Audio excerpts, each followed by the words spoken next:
آپ کو یہ کہتے ہیں ایک آیت کم از کم مائیں اپنے بچوں کو تفسیر کے ساتھ سمجھا دیں اور پھر وہ زندگی کے معاملات کریں، کیونکہ قرآن کو سمجھ کے پڑھنا، بغیر سمجھے پڑھے پورے قرآن پڑھنے سے ایک آیت سمجھ کر پڑھنا، اس کا کہیں زیادہ ثواب ہے۔ رمضان میں بھی ہم یہی کرتے ہیں، قرآن ختم کر دیا، کتنے قرآن ختم کر دیے؟ 10 کر دیے، 20 کر دیے، 5 کر دیے، 6 کر دیے، تم نے کتنے کر دی؟ میں نے۔ اس طرح کی مقابلے بازی لگی ہوتی ہے، تو اس سے کیا ہوا؟ ٹھیک ہے یہ بھی باعث برکت ہے، قرآن کو تو چھونا بھی باعث برکت ہے، اس کے ایک ایک حرف بغیر سمجھے پڑھنے میں بھی فائدہ ہے، مگر جو قرآن کے نازل کرنے کا اللہ نے جس لیے اس کتاب کو بھیجا وہ مقصد تو ہم نے پورا نہیں کیا نا، تو اس مقصد کو پورا کرنے کے لیے اگر رمضان میں بھی آپ قرآن کی تلاوت کرتے ہو نا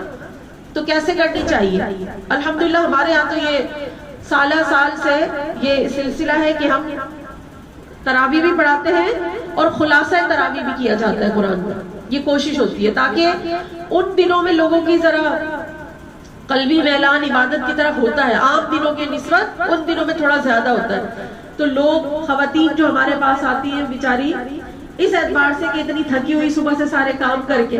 اور پھر تراویح 20 رکعت تراویح ہوتی ہے وہ بھی ماشاءاللہ پڑھ لیتی ہے، اور اجتماعی عبادت کی برکت سے پڑھا جاتا ہے۔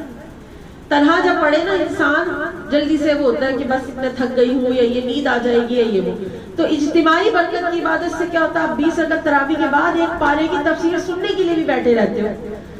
اور نہ سننے سے یا نہ سمجھنے سے آپ کا ایسی محافل میں جہاں اس طرح کے دروس ہو رہے ہو آپ کوشش کیا کریں آپ آئے اور دوسروں کو بھی لگے، تو ہم صرف قرآن کے ناظرہ تک محدود نہ رہے، کیونکہ قرآن کے نزول کا مقصد کیا ہے؟ صرف ناظرہ نہیں ہے، یا زیادہ ہوا تو پیرنٹس کیا کرتے ہیں؟ اپنے بچوں کو حفظ کرا دیتے ہیں، تو حفظ بھی نہیں ہے۔ اللہ نے قرآن میں کہاں کہا ہے حفظ کراؤ؟ حفظ تو نہیں ہے۔